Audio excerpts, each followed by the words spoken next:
Perfect time. Coming to you live from Lancaster, Pennsylvania, it's the AmericanStrong podcast with your host, Lance and Carsen. Say something, dude. What's up, everybody? All right, it took us forever to figure this software program out. Nature of the beast. Yeah. We need to hire a nerd.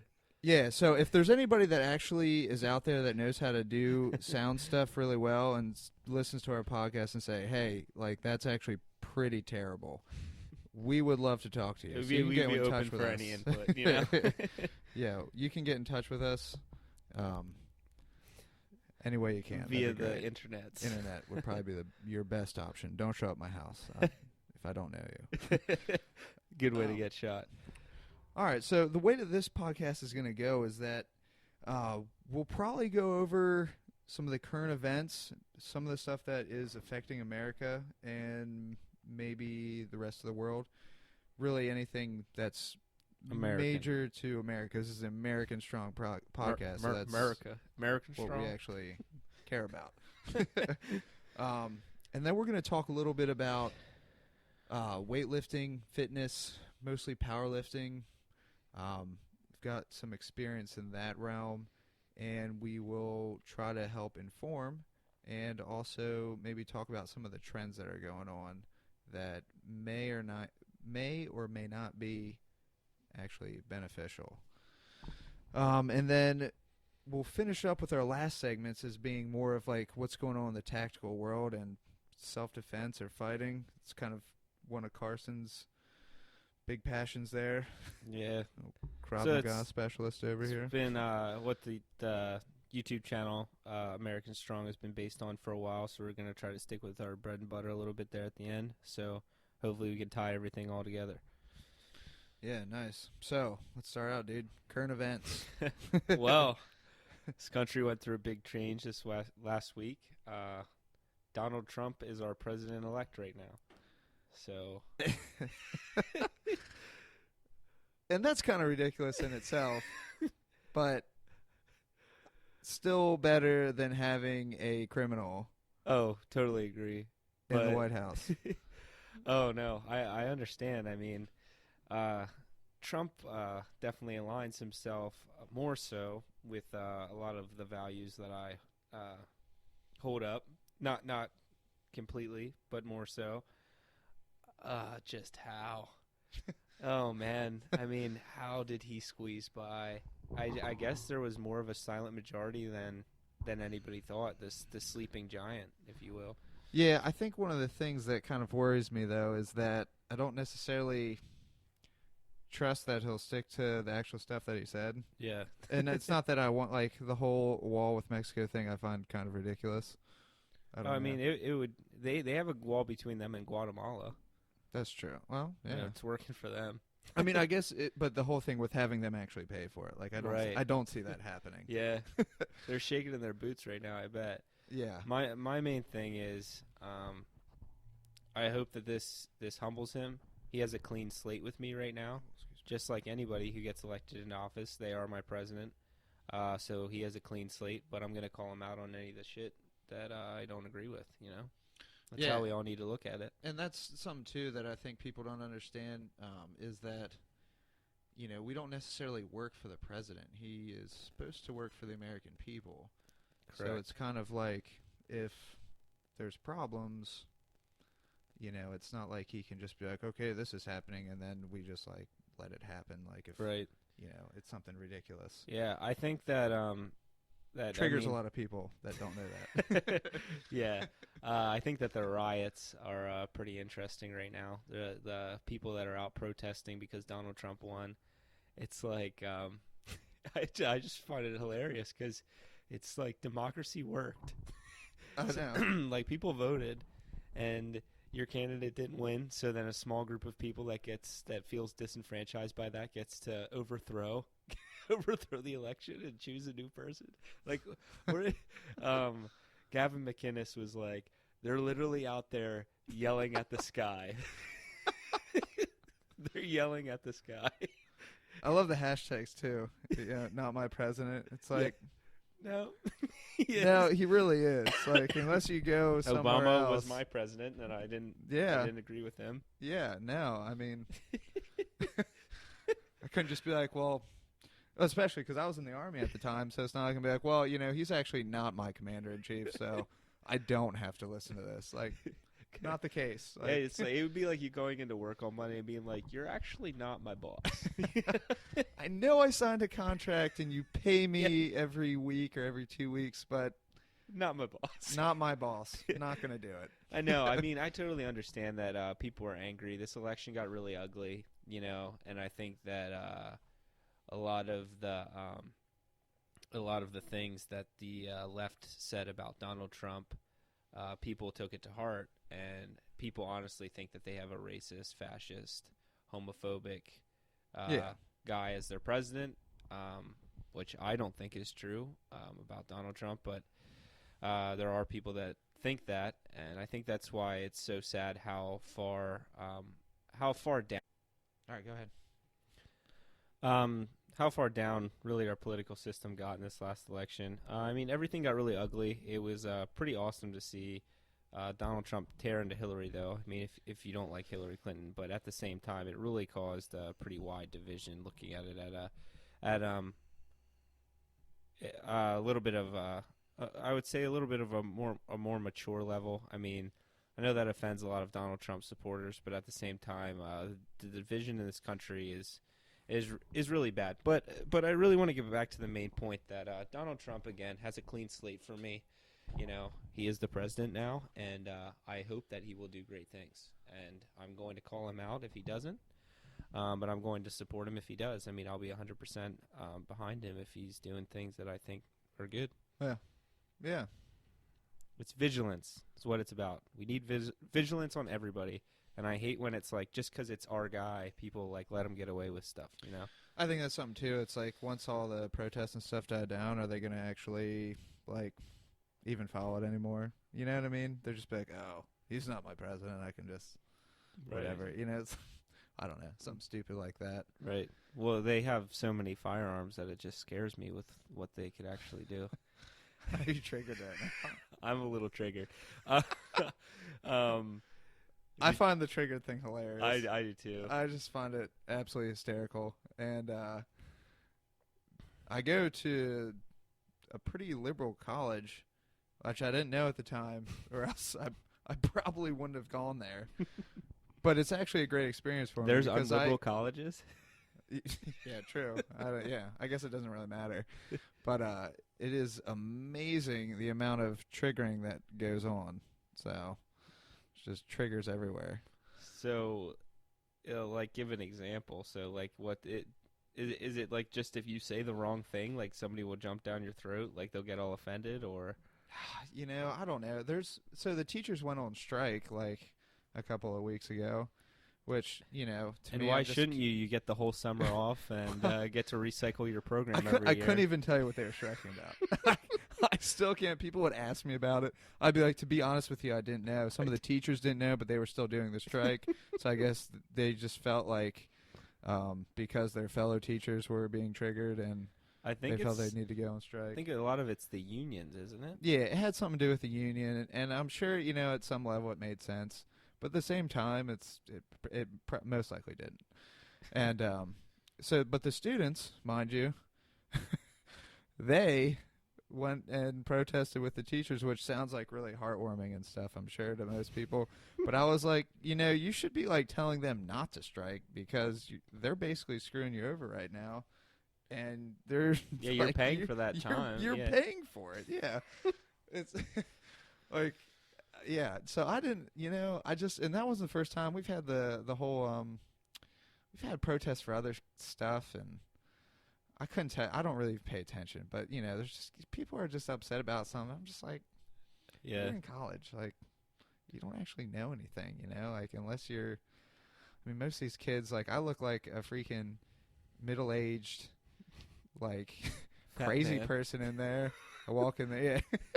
Just knocking and moving the desk to the side just so I can get back the aisle, and then, my beard is down to past my neck right now, and I've got my Ranger hat on, and people just kind of stare at me or like smile, like, you know, like, don't kill me, guy. Like, and I'm just tired because I got 2 hours of sleep. Anyway, I'm not necessarily triggered, but it's like I'm about an inch away from pulling the trigger. Anyway, that got way off topic, but yeah.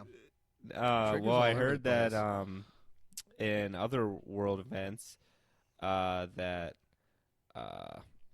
the battle for Mosul is going on right now in northern Iraq, and I heard they're moving slowly but surely, taking the city back from ISIS. Yeah, very slow. I heard they moved like a block.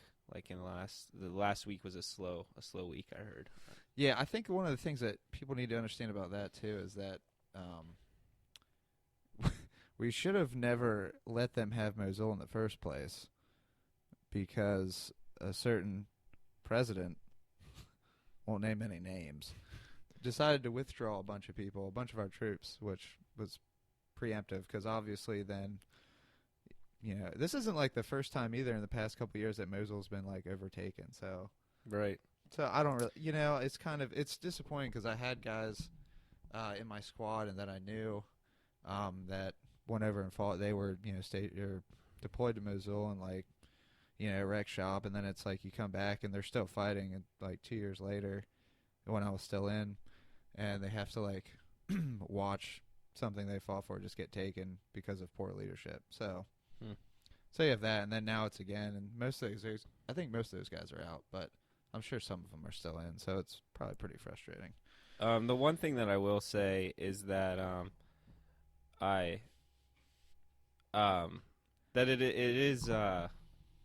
it is good to see that the Iraqi military is taking the fight to ISIS. I know that there was like a lot of people didn't think that they would be able to. I still don't hold their own, but I mean, it is showing. I know that the Kurds have been doing a lot of fighting. It seems like those guys are pretty squared away, but the Iraqi military, I mean, I'm sure that our special forces are really helping them out, and our Air Force, I'm sure, is helping them too. Yeah, it's tough to say.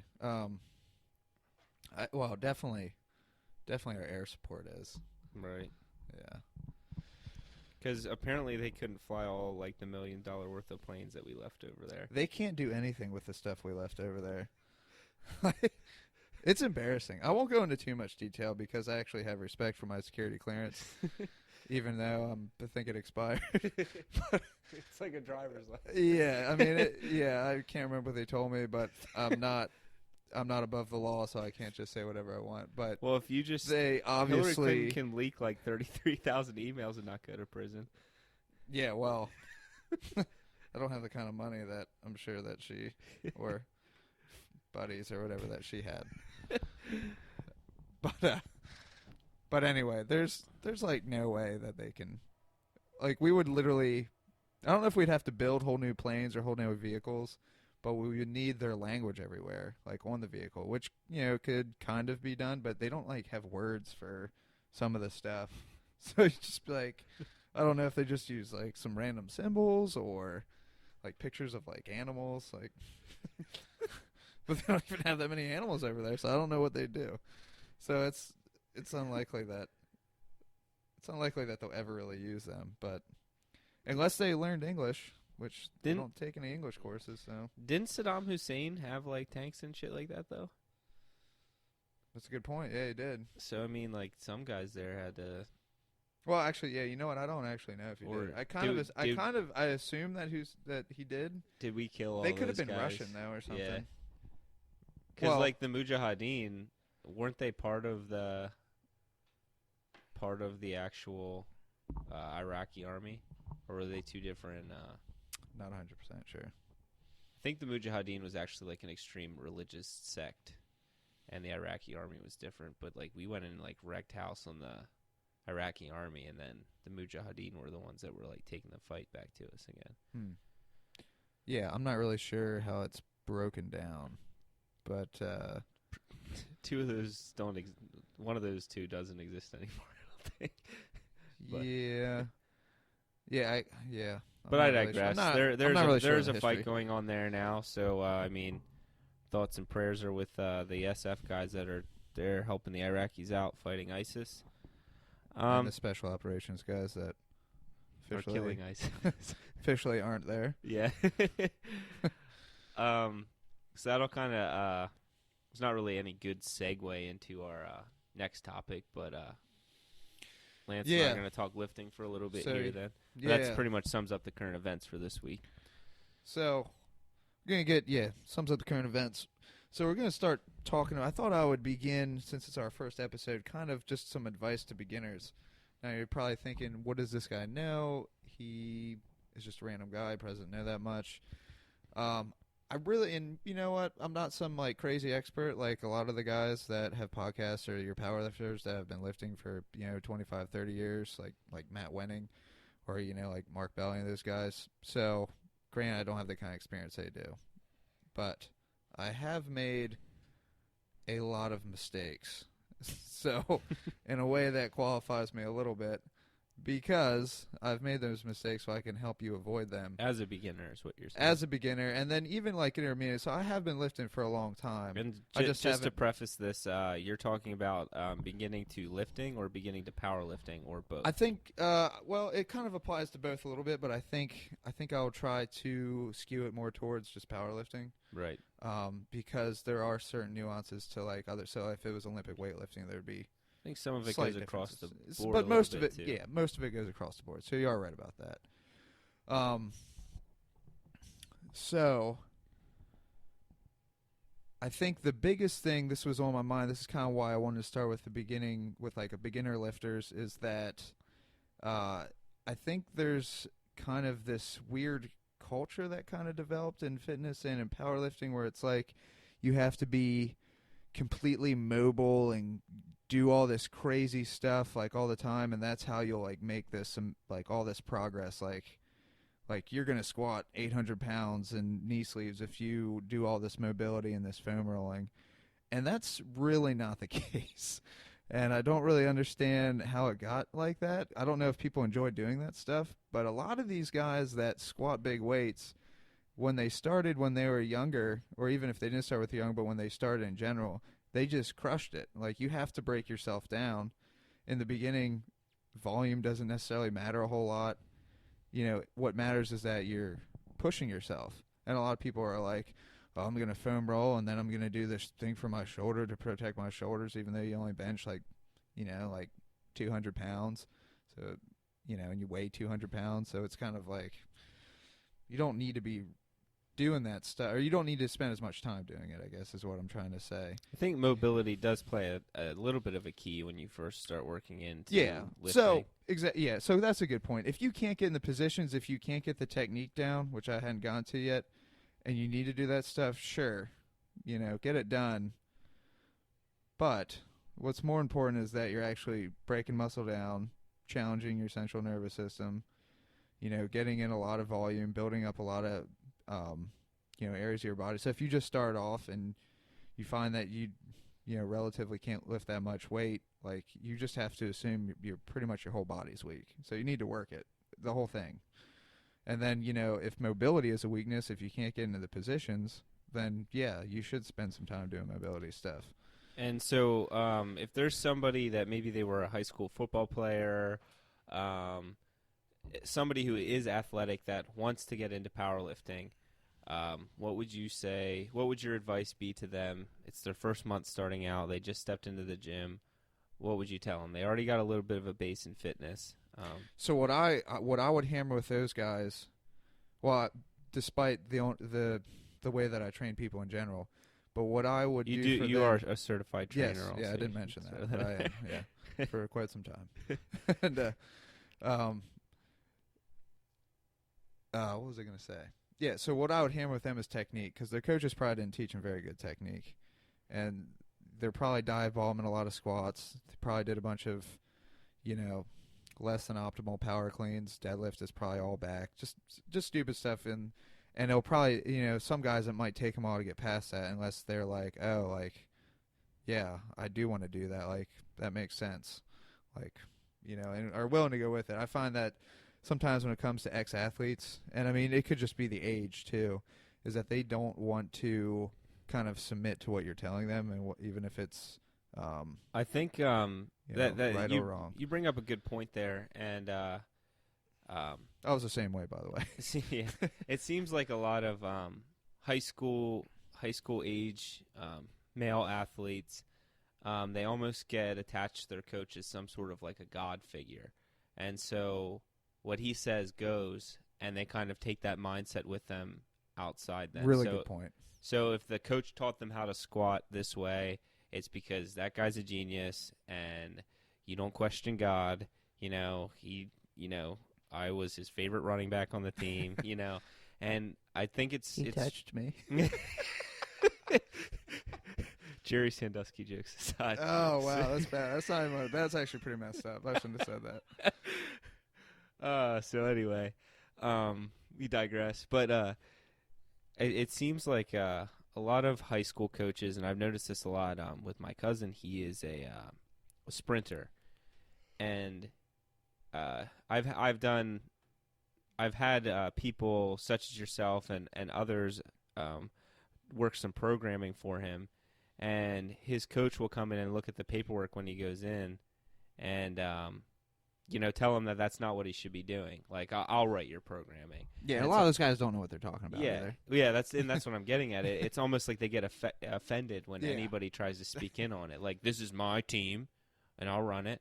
And it's like, if you got a guy outside of this team that's going to give you more experience, calm down. You're teaching a high school team. Like, let this guy make this kid strong. Or do you?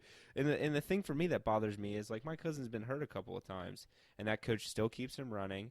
And it's like, why does he even have a job? Right. This kid could go to college for sprinting, but might have like a shit knee because of how he had to run so hard in high school. And, he gets so devoted to the coach that the coach depends on him, and he doesn't want to let anybody down. Does he just sprint, or does he do any other events? I think he's just a sprinter. I bet that coach is running him like crazy, and he doesn't even need to. Right. You know what I mean? Right. It's interesting because the other week he was like, man, I want to get into lifting a little bit more. As you should. He's gotten more into powerlifting. I told him he should look up oh my goodness, West Side Barbell. Louis Simmons. Yeah, Louis Simmons. Wow. He's actually, well, maybe don't quote me on this, but I believe he's coming out with a book about track, like training sprint, because he's trained like a couple Olympians. I told him, I was like, start doing some sled pulls and things like that. Like, don't he just breaks himself down. Yeah, and he's probably. I've seen him squat before, and he's really quad dominant. Yeah, and that's not good. I bet his lower back is weak. Glutes probably don't fire. Hamstrings are probably weak too. He benches less than his body weight also. Yeah, I mean, it's that's important. It's not kid. as important. Like, I'm not as worried about that as him having so much like quad dominance. Right. So, but anyway, to bring it all back around to what we were saying, a lot of these kids get really attached to their high school coaches, really attached to the training programs that they were on, and they think that is the way to do it. And that's when it takes a long time to convince people out of that too. Right, which you can go back into what you were saying. Then, well, it's just ridiculous because I'm like, well, how much does he squat? And they're like, oh, and I'm like, I bet he's never even worked out with you, has he? And I was like, they're like, well, and they give you all kinds of stuff. I'm like, it's fine. I was like, I'm not offended. Like, I don't care. Yeah. It's like either you want to get strong or you don't. It's not it's not up to me. It's like, you can listen to me or you don't have to. I was like, I'll be over here squatting weight that you probably will never touch because you don't listen to me. So I mean, that's a really good point there. They get really attached. It's really annoying. But I mean, I wasn't necessarily the same way with that, but I had my own methods, and in a way that helped me because I went really hard, but in another way it really screwed me over because I didn't really know what I was doing. Right. To an extent, like more just programming wise, like technique and stuff, that wasn't too much of an issue. But for instance, in college, the first time I went, I squatted 3 times a day, 3 days a week. But it wasn't just like now it's like max every day and squat every day, so everyone doesn't think that's a big deal. But I was doing like 5 sets of 12 in the morning. I'd come back later and hit like a heavy triple, and then I would come back later and do like 5x5s. Like 3 days a week. And I wasn't going light. I was going as heavy as I could. every session, and it like destroyed me. It like ruined my life. Yeah. Like I eventually got hurt. Really? Yeah, amazing. Yeah, bench went nowhere. I wasn't, and this wasn't like I was like evening everything out either. It was like I like didn't start deadlifting until like I finally like broke my body down so much that I had to stop doing that, and it lasted for about a year. Wow. Did that for about a year. But I mean, I'd ended up squatting second most on the basketball team. The only guy that beat me was like 230. Like he was like a senior. He's like pretty strong, but he only beat me by like 20 pounds. So I don't remember what the That's numbers funny. were, but yeah. So I mean, in a regard, it worked because I ended up squatting a lot more than because I only probably weighed like a buck. Yeah, but if you would have had your 80. programming down, you probably would have ended up Yeah, squatting and I more. wouldn't have felt like complete trash all the time. Yeah. Yeah. So, what would you say to like a beginner when you were saying earlier that it's good to break yourself down? Well, yeah, so it's good to break yourself down, but okay, let me refine that a little bit. You need to break yourself down, but you need to do it in the right way. So like I didn't do it in the right way. I just went 100 miles an hour and just like destroyed. Like I literally got so sick from doing that like I couldn't work out for like a month because I was just so broken down. So I'm not quite talking Your about nervous that. system was I'm just talking shot. about like, oh, I've did, the guy that's like, oh, I did a 5x5, and I was like, it's like, how much weight did you do? Well, I did about whatever, and like you can watch, like I've already watched him. He like was barely even trying, so it's like, you gotta crush it at least a little bit. Like you gotta go in there and Right. like, like you can't be afraid not to be able to walk the next day, because I mean, I think yeah. the other thing, especially if you're young, you have nothing to do. right? Yeah, the other thing with powerlifting is, you kind of need to get a little obsessed with it. I think, like you need to be excited about it. If you want to do good, yeah. Yeah, I mean, you have to enjoy it to a certain Yeah, point. and I think part of it is just like you need to find out what motivates you. Like I love being strong, and I love getting stronger, and it's like that pursuit of chasing after that. Like I mean, I'm not really trying to become a professional or anything, or I don't think that I even could. I guess not with that attitude, but like I'm saying, like that's what kind of drives me to keep going. It's just because that's what I love about it, And then there's people out there that they want to hit those numbers. They got numbers in their head that they're trying to go after, and I think it's all in what motivates you to keep doing it. And I think some people go into the gym to get fit, and they don't. That's their only motivation. And it's like you kind of got to find something a little bit more than just being in shape. Yeah, and I think the other thing too is a lot of the people that I train them. Even if they're like, well, I just want to do this and do that, like I still train them kind of like a power lifter, if I can, if they're not too like broken You down. bastard.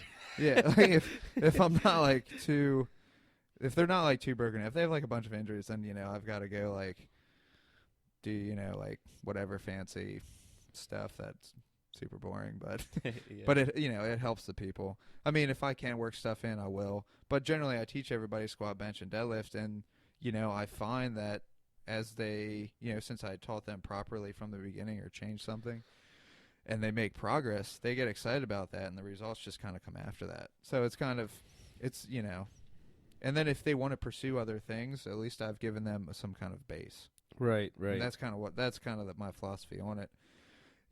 But if somebody comes to me and they're like, I want to be a marathon runner, or I want to run a marathon, or I want to do a physique competition or something, I just, I'm like, well, here's this guy's number, because Right. it's like I can't really. I mean, I could help you, but not as good as maybe somebody else could. And I think that really comes down to it. It's like I forget who I was listening to, but they were saying, back in the day, you used to go into the gym for a reason. Like it used to be you were training for something specific. You didn't go into That's the true, gym just yeah. to go to the gym.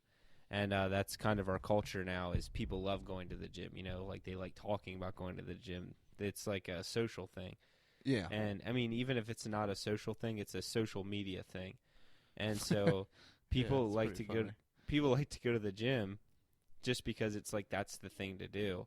And it's like if you don't have a certain thing that you're training for in mind, you're kind of just like throwing shit at the wall and seeing what sticks, It's like you got to for me, if I'm not on a program and I'm just in the gym, kind of just doing a gym thing, Mm-hmm. like my results are kind of toned back.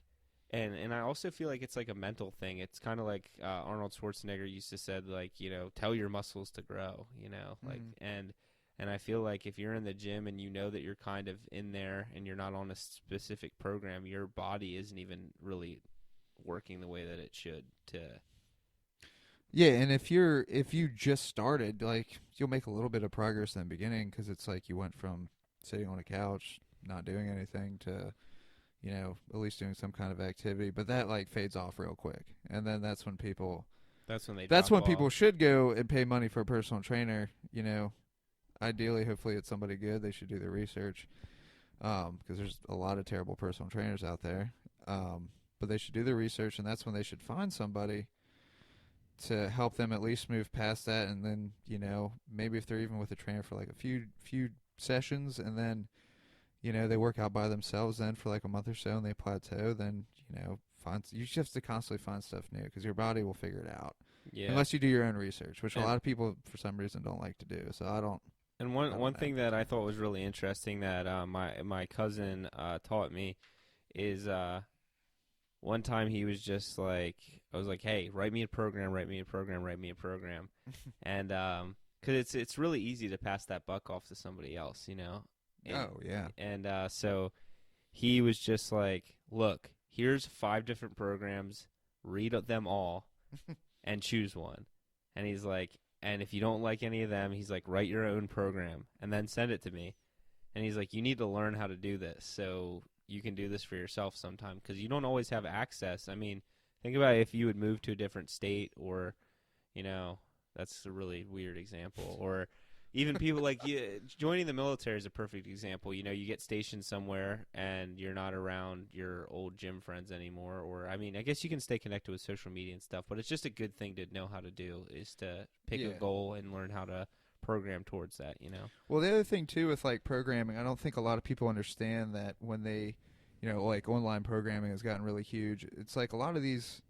So I'll say a lot, but I don't really know because I know there's a lot of bad ones out there. But I'm assuming the people that I follow and having read their material or watched their DVD or whatever, like you can tell that they know what they're talking about. And a lot of these guys have been training for a long time, which I would recommend. So if you have a guy that's offering online training and it's not just like he's throwing it out there and it's like, hey, email me and we'll talk about online training, and it's anyway, a lot of those guys have been training for a long time, so they know what works and what doesn't, and they're also willing to take risks with people based on what they see. So if they're like, this didn't, so I mean, they could be looking at something and be like, hey, this didn't really work for me, but it might work for this person. So it's kind of like they have that experience where if you pay money and you get some like whatever cookie cutter program that's not tailored to you, then you might get progress from it, but chances are you wasted your money because it's like you could just find on the internet or somebody could just tell you right, you're not wasting your do. money because the cookie cutter program is worthless is what you're saying. You're wasting your money because you could probably find that online for free because it's not like so much information now is just recycled. Yeah. And and then people name it like, I mean, like people will change programs to be anything, like the Navy SEAL program or it's even I'm just talking about powerlifting, but it is even like it is even the fitness worse. industry. Yeah, for the like fitness. If you look up if you look up a CrossFit program, right? A baseline CrossFit program, you look at that, CrossFit.com. right? Have fun getting in shape doing that. You have the CrossFit program, and then you type in MMA fighter program. It will be like the same program except they have you hitting a bag a little bit. Like, and it's just all they do is change the name. One of my favorite examples of what you're talking about, especially with the fitness, is when the 300 movie came out. Oh, the Spartan workout. And it was like the 300 workout, and then like I read it and I realized like, oh, this was like a test, because I like researched a little bit because I wanted to see like what's this all about. And you wanted the 300 six pack. Well, yeah, who didn't? Freaking Leonidas was jacked out of his mind, And then so you go in there, but then I like met people either later on or around that time. I think it was more later on because I was like, what, you just like saw that movie yesterday? They're like, oh, I'm doing 300 work. I'm like, oh, what's your time? And it'd be whatever. But then they're like, well, yesterday I got this. I'm like, oh, you did it 2 days in a row. And they're like, well, yeah, you do it every day. And I was like, good luck with that. Yeah. I was like, what do you think? Like, it's like you can't even trust people to understand half the time what they're looking at, Right. unless they have some kind of like background. Yeah, like, personal training is in my opinion a job that shouldn't even be around.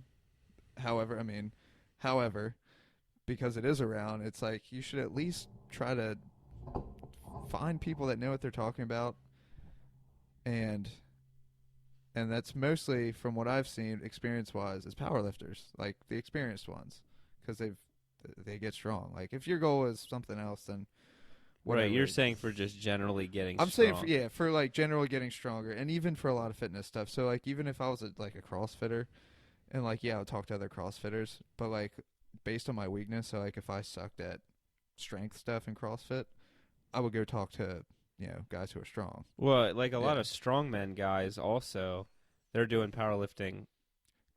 This is like what they do, and then they go do strongmen. And they have their events. So it's like, for them it's like all about being strong, but they also have like a pretty significant I don't want to say cardio, but what's the word I'm looking for? Kind of like an anaerobic base. So like their events, like they're out of breath at the end of it. It's not because those guys are out of shape, it's because they're difficult. Yeah. But like they still just need pulled a they truck. need to train for that. So it's like, I think back in the day, maybe you could get away with like not really doing a whole lot of like, I don't want to say like metabolic conditioning workouts, whatever you want to call them.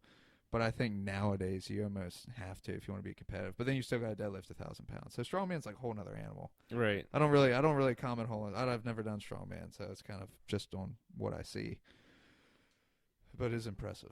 Yeah. I think one thing that people new to getting fit need to understand is that, like, especially I think it's always so funny because like you find programs online that it's just like get a back like this guy, or get a chest like that guy, and it's just like if you're looking at any Hollywood actor and your goal is to look like that, and people are always just like, I found the program that helped name any actor, This is Chris Hemsworth program. Yeah. This is what made him look like This Thor. is like this is how he gained 20 pounds to get into this next movie, and it's just like being a Hollywood actor is an untested division. You can use as much steroids as you want. And as I'm an saying actor. I'm not necessarily that all those guys do that, but sometimes the Well, why turnaround- wouldn't you? Well, here's what I'm saying, like, because I don't want to just say like, oh, they're all using it, because I mean maybe they are, maybe some guys aren't. I don't want to take that away from Yeah, them. that's true. Not that it matters, but it's like, if you put in the work and you're like, oh, I didn't do anything, and somebody said you did, I'd be kind of pissed. Yeah. Just, I mean, I wouldn't really care, but I could see how somebody would be pissed and, dare I say, triggered. Yeah. Anyway. Dare I say? Anyway, the turnaround sometimes for those movies is too quick to be like, there's no way that he did that. Like, if he Right. just lost like Naturally. 70 pounds for a movie or something, and then he had a movie that he was filming where he needed to be like, jacked or whatever, there's no way that he could put that on, and like, I guess I shouldn't say no way, it's highly unlikely that he could put on the kind of muscle that he would need Without steroids. that soon without some help. Yeah. Yeah, and And like, there's nothing wrong with that. I don't care. I don't care either. I I'm just don't- saying that people as a shouldn't be realistic, disillusioned by that. Yeah. as a realistic, and I think really what it takes for a new person getting in the gym is just like you just have to be able to stick to it. That's more consistency. than anything else. It's the consistency. That's exactly right. And also, if somebody wants to lose weight, you need to understand that you can't outrun the fork. Your eating is more important than your working out. How do I anyway. get a six pack? I get that one all the time, and I'm like, why asking me? Like, I was like, mine's. It's like I can get you a have muscle gut. I have a keg. It's like I can get you a muscle gut and make you. I can get you really strong. and They're you like, can I don't want squat. that. That looks gross. Yeah, and I'm like, well, I was like, I can tell you that it's from eating, because, the way that most people who are trying to get strong train, technically have a six pack, it just may be hidden under some, fat or just layers of muscle that makes it look not like a six pack. But yeah, that's my favorite one. I'm like, well, what's your diet look like? And they're like, oh, well, it's not so good. I'm like, well, that's probably why you don't have one. Oh, that's funny. I mean, so like bringing it back to like what we started talking about. What would be your if you had to lay down five pieces of advice for a new beginner? What would you say just for just getting strong in general? Getting strong in general. Say 5 pieces of advice. Yeah. That's pretty to kind of put me on the spot there. 5 pieces of advice. I guess. I think maybe these aren't any particular order, so we'll do it like That's that because okay. I Yeah. don't have time to think about which one's the most important.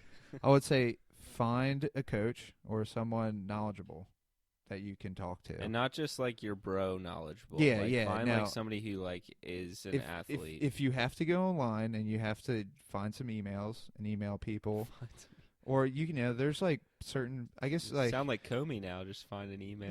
just find some emails, lock these guys up, actually let them go. No. Yeah. Totally don't do your job. Yeah. Anyway,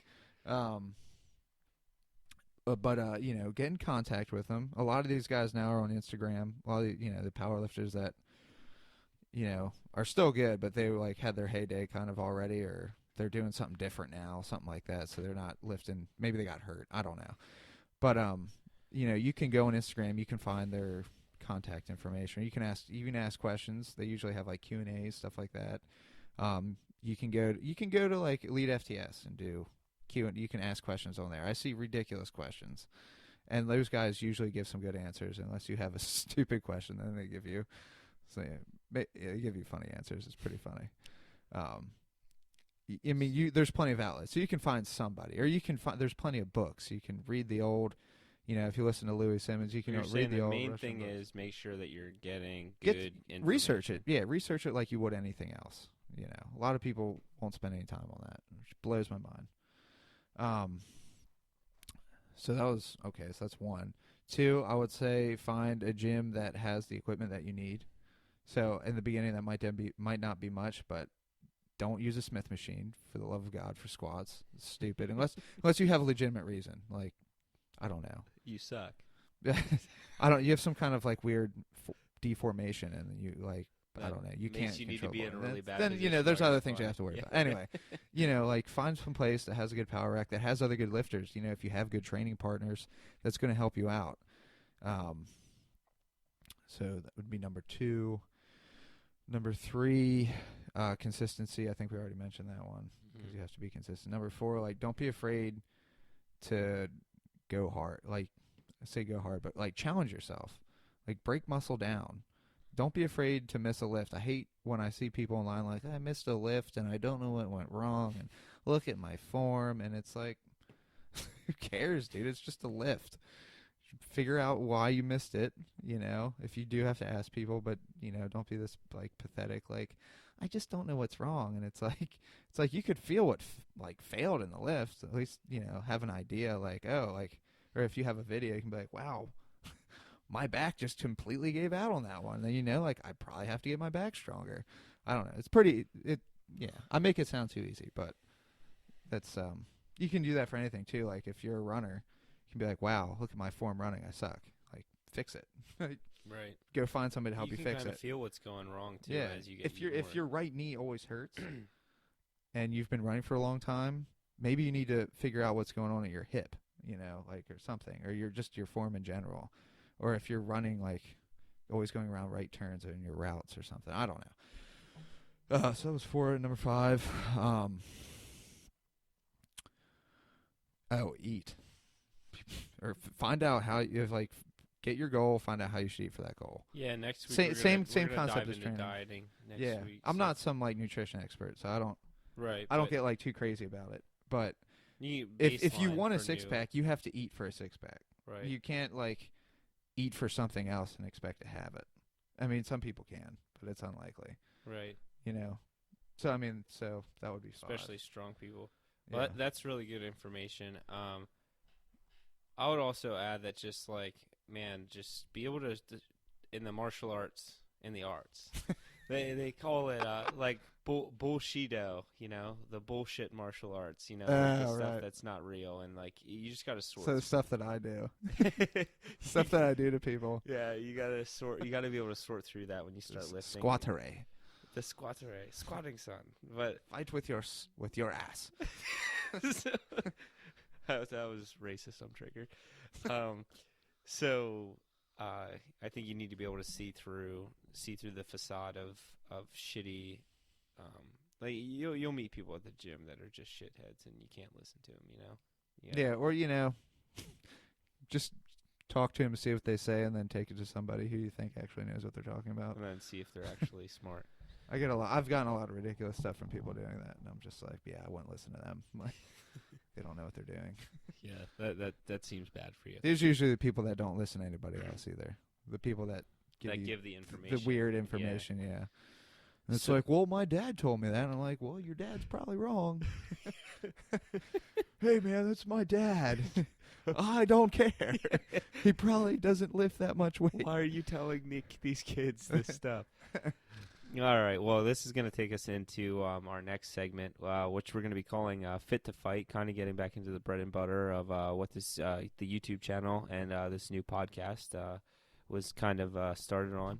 So Fit to Fight is going to be a little bit of a segment for specifically targeting military, law enforcement, civilians that want to get trained to be ready for fights to defend themselves and people that they love, or for the war fighters to be able to go into combat. So this is kind of a segue of what we were talking about. We can kind of continue into that. So Lance, what would be some of your advice, given the background that you had, for young enlisted guys that are trying to stay fit while they're in the military? Not get while they're in. Yeah, trying not to get too broken down by all the running, and so you can ruck. The infantry guys is what I'm. Yeah, well, I mean, not just the infantry too, because I mean, sometimes the other guys find themselves whatever in the midst of combat and stuff to be relied upon. My advice would be, so you go to basic, you do your training. You don't actually have a whole lot of control over your personal fitness. So, for instance, when I went to basic, I got out of shape because I was like crushing it before I went. Well, I mean, all the way up to that, but I was like really good shape, probably the best shape of my life as far as like all around whatever shape. So what like, shape were you? I was pretty jacked. I'm not jacked. I was pretty ripped. I could do a lot of things that I could not do now. But I'm not as strong as I'm not quite as like I'm a whole nother strength level now. But I could just like go forever. Didn't matter. Anyway, had a six pack then, actually. That was great. Could see my feet. My wife actually enjoyed that. Anyway, so I got out of shape when I went to basic, and I had to do all the training, and then like it was, almost a year after I got done with all of my different training that I actually got to take back some of my fitness control that I had. And that was kind of disappointing because I didn't start from like ground zero, but like almost there. Anyway, so my advice would be you need to get stronger. You're going to do plenty of running. You're going to do plenty of like push-ups and random stuff and stupid stuff that's not going to help you. You're going to get broken down having your kit on, running around, doing all your training events. If you're airborne, then, you're jumping out of planes. So, you have to look at it like, if you're not strong, you're probably going to get hurt. So you don't necessarily have to train exactly like a power lifter, but you should train like with a similar mindset. What do they say that like something as high as 65% of injuries coming out of the military are back problems now? Or probably back and knees, yeah. I don't know. Reason for discharge. I'd like to see that statistic again, but it was something like high up there. So what would you say? Why would you tell them? Like, what if let's say I'm a young guy, and well, I mean I am. So let's say I'm a $165, And I'm like, well, I can ruck with this 100-pound pack on. I mean, I can do it, and I don't feel that broken. Like, why should I get stronger? Like, what, for the longevity, or to be faster, or $165, is that what yeah, he said? Because I mean the ruck march, yeah. So which I'm not. so yeah, like there. I mean that's funny you say it because there was a guy in my one course, like he was maybe like $175. I don't know. He was pretty wiry. Like he couldn't even bench like 185, which I mean, whatever, isn't that much. And I guess he only weighed around there, so it's not like. But anyway, but like he was like a beast, and he crushed ruck. He did like the 12 mile in under 2 hours, so he was like a beast, Wow. which is pretty crazy. But chances are later on, ruck march isn't the same as having your gear on. So ruck march is, your ruck is maybe like 45 pounds, 55 pounds, heavier depending on what you're doing. But that's not like having your kit on, having to actually carry somebody, running with your kit, running with your gun, your helmet, like all these different things. And it's 165 pounds. Like even if you're fairly strong, well, I shouldn't say that, but it's chances are if you're in the Army, you're 165 pounds, and you're not actively pursuing strength, you're probably not that strong. So you're probably gonna get hurt, or you're probably not gonna be able to keep up, more or less. What was the question? What's my advice to that guy? Yeah. or why should he listen? Why should he get stronger? Oh, because he'll get washed out. Because I mean, unless he's just a freaking, if he has the strength, then that's one thing. If he doesn't, Right. it's kind of tough to say just off a ruck march. Because Yeah, like the I Army, was the just Army, using that as an yeah. example. Like what? Well, I mean, if he could like squat so if he was $165 and he was squatting like 315, something like that, I'd be like, okay, like that's pretty decent strength, especially for Somebody that size. enlisted, yeah, in that size. I would at least get some of their lifts up. Like more importantly, like squat and deadlift. I'm not as concerned about bench, for military guys.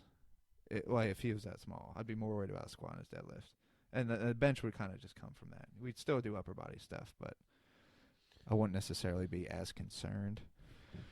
So not to jump too far off topic of what we were just talking about, but I would say that a large thing for law enforcement, not so much military, but law enforcement and civilians that want to that I see there's a lot of civilians that are getting into the tactical industry that want to defend their homes, want to defend their families, Second Amendment type guys that are just overweight and in the law enforcement now.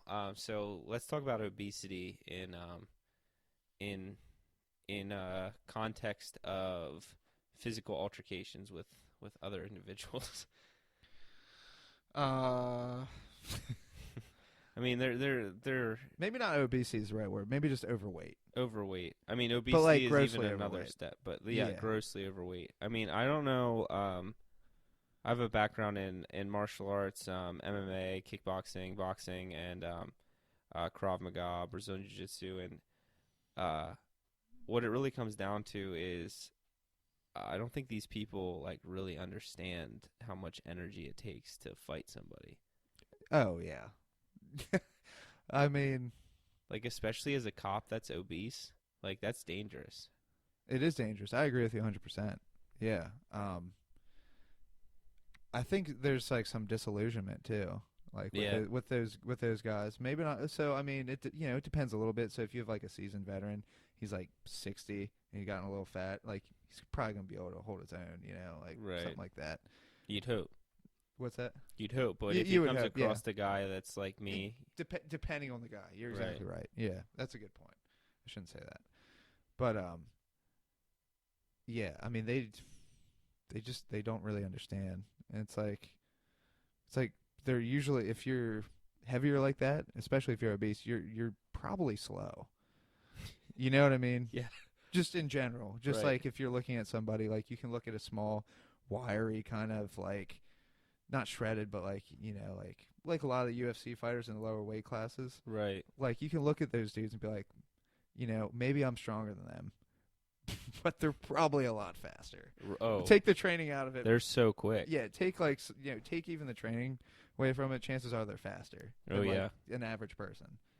So, I mean, you have that to take into consideration. So, like, most people who are trying to steal things aren't gonna like give a fat person the time of day to like react. I don't know. Right. I don't know. And I think like the other thing is too that disillusion is a great word for it. With like a lot of these with a lot of like civilian people that are trying to get into like the training industry. I mean, that not into the training industry, but that are trying to, they're carrying a gun, or they're carrying, or they're learning, how to fight, because they're trying to protect themselves. And it's like, I don't think that you really understand how much stress a physical altercation like that is going to put on your body. Mm-hmm. Especially cops nowadays too. Now I will say, just in our surrounding area, I've seen less heavy cops. Well, we have a really good police department. Yeah, in there this for a area. while I've seen some heavy ones, and it was Right. kind of embarrassing. Or maybe that was just when I was growing up. But they have their body armor on all the time now. Oh, Because you yeah. have jackasses trying to kill them. Yeah, for sure. So, Yeah, I mean, I've gotten to meet a lot of the police officers in at the powerlifting gym, and really, really great guys in this area. Our police force, I have nothing but good to say. Take their jobs and their fitness really seriously from what I've seen. I think that if there's somebody out there listening that is a civilian law enforcement that's overweight, that that knows that they need to make a change to be more prepared, what would you say? I mean, my first thing would be diet. You probably are eating shit, Mm-hmm. and we need to change that around. And then what sort of program would you put them on? A cardio, powerlifting, what? Yeah, I mean, it would pretty much be kind of the same as I mentioned earlier. Well, I mean, the first thing I'm looking for is to bring up any kind of weak points they have. So it's like, you're looking for, does his lower back give out? Is he not using his glutes at all, or his hamstrings? So I'm looking at like posture press. On what lift? On like I'd probably have them squat. I generally have people work up to like, I might not have them max out because it's not risky because it's unlikely they're going to get hurt, but I don't want to break their confidence too much. Right. Like if they are working up, pretty well and they're excited about it, I'll let them go. As long as technique is good, because you're looking for the technique breakdown. So it's kind of like, you just look at the stuff that breaks down first, and then from there you're like, okay, so how can I prevent this guy from getting hurt? If his lower back is giving out on a squat, and I'm not like majorly giving out, but like technique breaks down, first thing it goes is lower back, and then you probably see some other stuff fail. That's what you're going to work. So you start there, like for lower body stuff, and you can target that with not just squats but deadlifts, and I'm big on accessory work, as you know, because I do a ton of it. Right. It's most of my programming, which people don't find fun, but whatever. And then from there I would have them do kind of, I don't want to say CrossFit, but I would do something to bring up their conditioning. So even Right. if like I'd have their heavy day, and then they'll have, like a more volume but a lighter day, they might not have much rest that whole time. So like instead of like a minute between sets or whatever, it might be 20 seconds, something like that. And Right. that'll get them going. 'Cause it's not like they need like a crazy amount, depending on their job. I mean, yeah, that and along with the dieting, I mean, it's just really important. I think that it just seems like when I take some like firearms classes, or if I'll take, or even like a martial arts class here, like you'll get somebody that comes in and like, hey, more power to them. You know what I mean? They want to learn, and I just don't think that they understand how physically demanding. They want to prepare in all the ways that are fun. It's fun to go to the range and shoot, 200 rounds, but it's not fun to put in 200 hours at the gym, Yeah. I mean, I think it's fun, but for some people don't, you know? Well, I mean, the other thing too is that all of that stuff kind of bases off, for the most part. I don't want to say 100%, but like 98% of it bases off like the physicality of it. So you may be a freaking Brazilian Jiu-Jitsu master, but if you're freaking fat, like not just like have a gut, but like fat, and like you don't do anything to like work your physical fitness at all, chances are, even if you're that awesome at it, like somebody who's just like in better shape and knows how to fight a little bit could, make out or make off with your wallet, in the street somewhere. You know what I mean? Right. And I'm not like discrediting like BJJ but I mean, if you're not in shape, like Right. how are You're you just how are using you that gonna as an fight? example. I Yeah, understand. exactly. So, and the other thing is too, people don't like the other. Like, I mean, we've talked about this, not on here, but we've talked about this between the two of us before. But people don't understand. We've had it so good here that people don't understand the savagery of a violent attack. True. Because nobody's encountered that. Most people haven't. Most people haven't. Some people have. Yeah, some people have, and those people are forever changed. And they look behind them a little bit more, because they understand. Mm-hmm. They understand, and I think it one of the greatest quotes. It's simple, but really good. Is just like Mike Tyson says, everybody has a plan until you get punched in the face. And That was a good one. nothing could be truer than that. You can plan for, what you're gonna do. You're gonna draw your handgun, and you're gonna, do your thing, and all it takes is for the guy to grab the muzzle, push it down, and punch you square in the face, and that wrecks your plan. Yeah, that was a good point. And the thing is, if let's say you're a 300-pound guy, and I don't mean like a jacked 300 pounds, I mean just a 300-pound fatty. No offense to anybody, but maybe you need to get a little triggered and change. But you should, if somebody punches you in the face, and you pull out your gun and they don't run and they decide to fight you, chances are if they take that weapon away from you, I mean, they could end your life with it. I mean, you just tried to take theirs, and if they fight against you,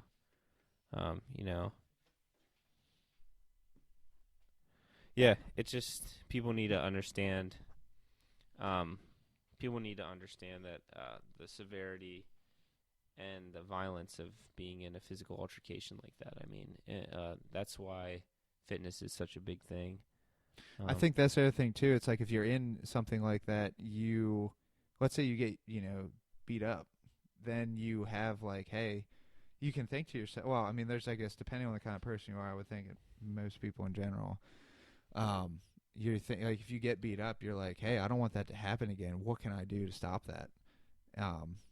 And one of those things is going to cause, like, some people are like, I'm just going to get a gun and learn how to use it. And it's like you're not going to become like freaking, I don't know, John Wayne, Clint Eastwood. Yeah, I don't know. Like you're not, John Wayne, somebody like you still have to be in shape.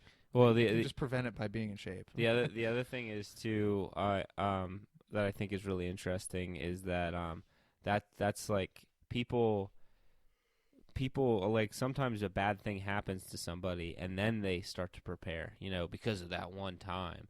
True. And it's like you need to preemptively prepare for that bad thing happening, Yeah, I mean, and that comes back to people living in a bubble and thinking nothing will ever happen to them, which hopefully is the case. Right, yeah, it's not like nobody hopes that shit goes down, but I mean,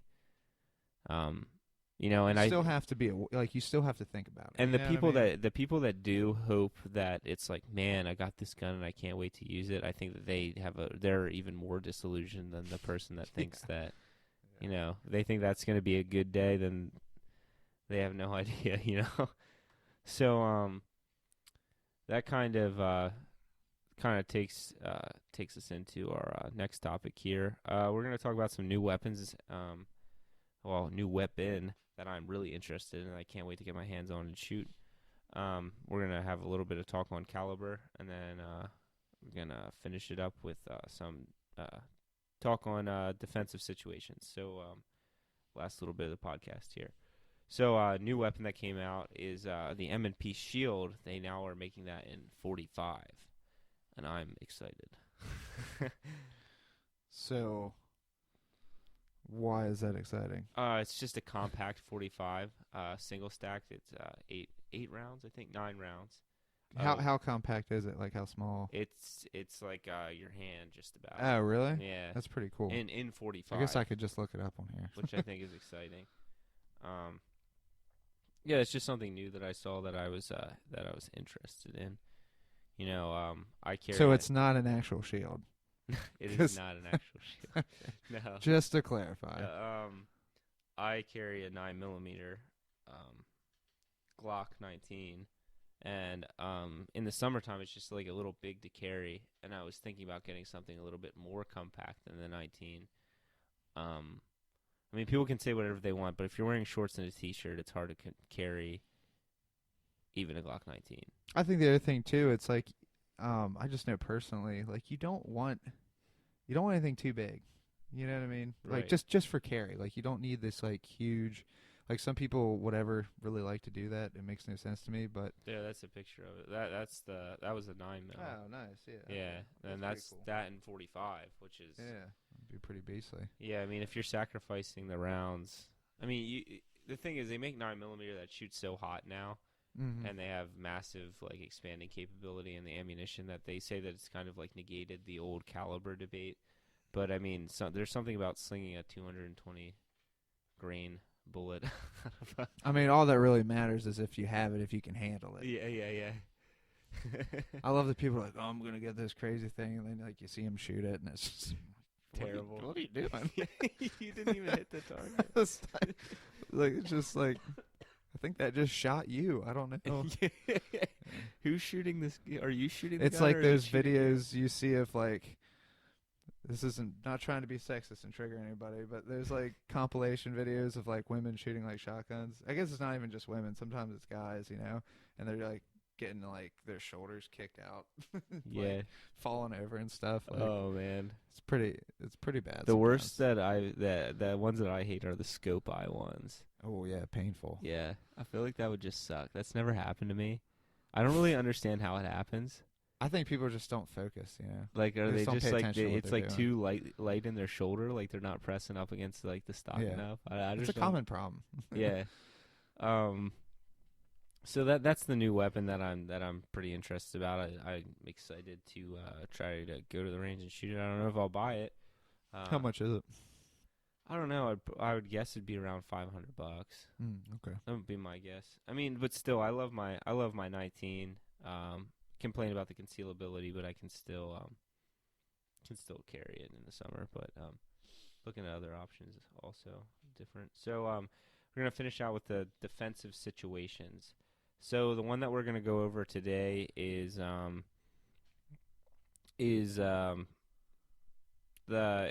you're gonna be at an ATM is a comman place that people are robbed, and so. Just thinking, talking through it in, let's say 2 different scenarios. One, you're armed. One, you're unarmed. And we'll do 3. And the third one, you're armed with an edged weapon. So I think a lot of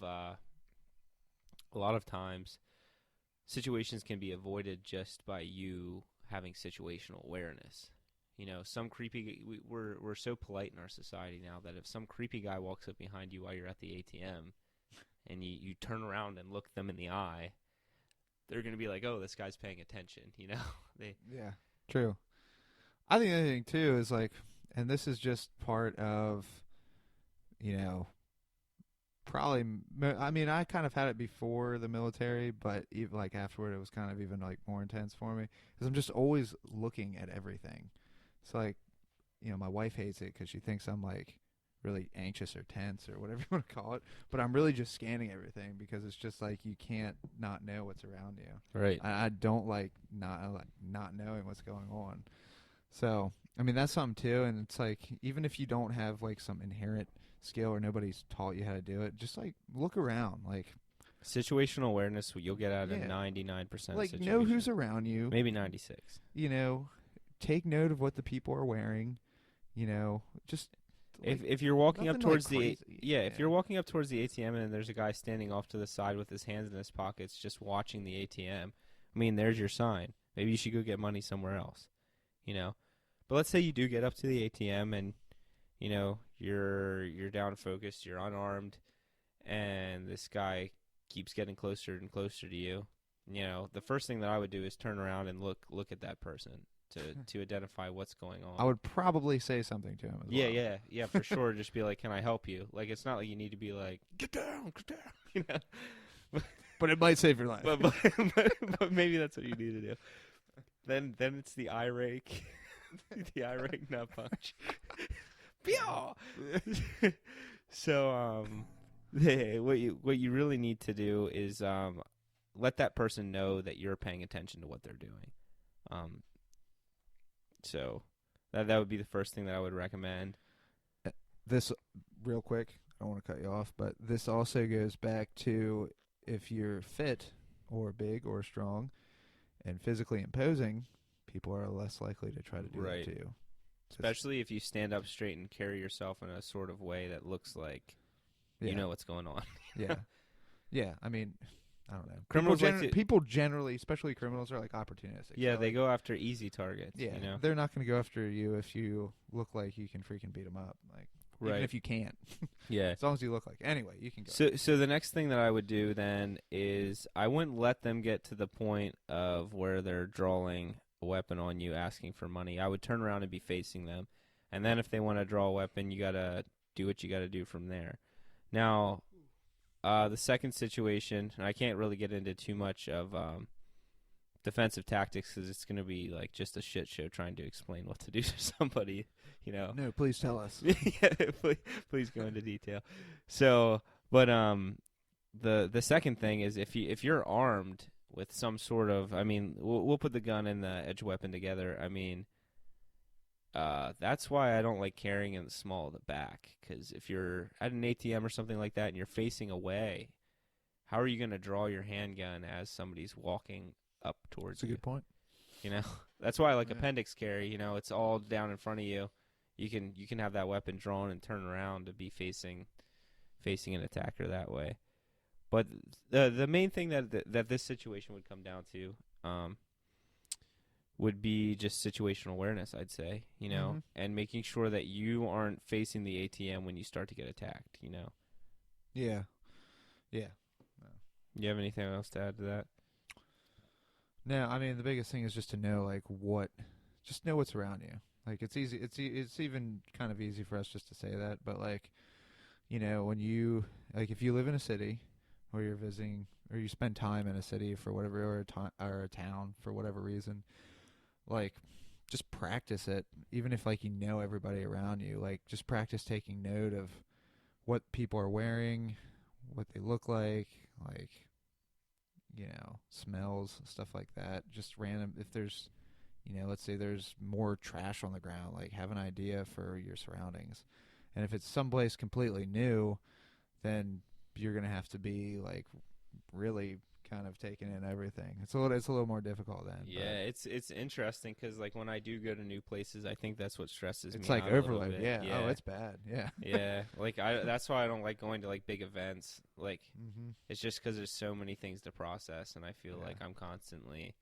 And like one thing that I heard that I really liked is they said what you can do to kind of like slow down that thinking, is just pick the sketchiest looking person and watch them until you find somebody that looks sketchier. That's interesting. Yeah. So they point. say that's what a lot of executive protection agents do. You know, they pick out the shiftiest looking guy in the crowd. That can give you tunnel vision, though. Yeah, it can. But while you're doing that, you're looking for a shiftier looking guy. I guess that's a good point. Yeah. But what it really comes down to is, if you're at an ATM and somebody's going to come up and rob you, they might have a knife, a gun. You should probably just give them what they're asking for. There's no reason that you should die over your wallet or some money. You can get that back. You can cancel your credit cards. Yeah. Like, you're not. You could just literally stand there and he could be running away. You can just call him up and be like, "Hey, can you cancel these cards?" Yeah. You know? I mean, if you're carrying carrying around a lot of cash, understandably that sucks. But Yeah, I it mean, sucks, well, I mean, but you can't buy a new life. Yeah, true. I mean, yeah, I mean, I know I definitely suck. Yeah, But at the same time, like, you know, it's not worth dying. chances are, I think, don't quote me on this. I feel like a lot of those guys might just take the cards, take the cash. But I think a lot of times now, just looking for cash because they know people are just going to cancel the cards. But then they'll usually just ditch the wallet or purse or whatever. They'll just ditch it somewhere, right? Because they don't really care about the other stuff most of the time. The other I don't know about that. The other thing is too that people now need to understand, like that the situation gets to a point now. Now this is just me personally, and I'm not saying that I'm going to follow this 100% either, because you always need to be adaptable. But I think in a lot of situations, the person just wants to rob you, and if they're just going to take my wallet and my phone, that's okay, Yeah. Actually, I didn't think about the phone. That sucks. Yeah, I mean, it sucks, but it's okay. A lot of stuff on there. Yeah. But if the person is trying to get me to go with them, that's the point of where I'm going to defend myself, because that's when you die. True. Also, especially if you're a woman. If you're a woman, you're going to die. They said that, like, they did a study on it. They did a study over time on kidnappings in vehicles, and they said that if you're a woman, you are 99.99%. If you get into somebody else's car in a kidnapping, you're going to die. Yeah, so I mean, in that case, go ahead and fight. You might as Hopefully well have a gun. You might as well die out on the street than in the van. Yeah. Because you're going to die either way. So that's scary stuff. It's kind of morbid. It's a morbid way to finish this one out. But hopefully that tonight we could benefit you with some sort of knowledge. We're going to be hopefully coming out with these weekly. Yeah, we're trying to make this as informative as we can. Yes. Ideally, we'll be coming out with these weekly. You can look for us on the gram. Yeah, are we on the gram yet? No, not yet. Okay. We'll have an Instagram up soon. You can follow along with that. And then most likely a Facebook page as well. And we will have the YouTube channel. The YouTube channel it's going to take a little bit to get on there. We don't know if we're going to film these or not.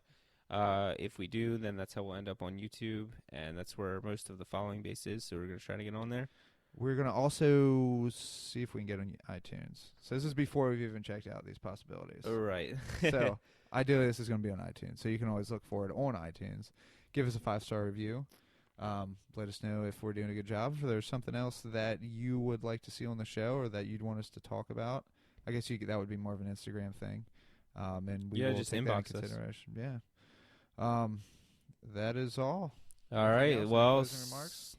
Signing out from Lancaster County. This is Carsen. Yeah. All right. Well, this is Lance. We will see you guys next week. Next week. All right.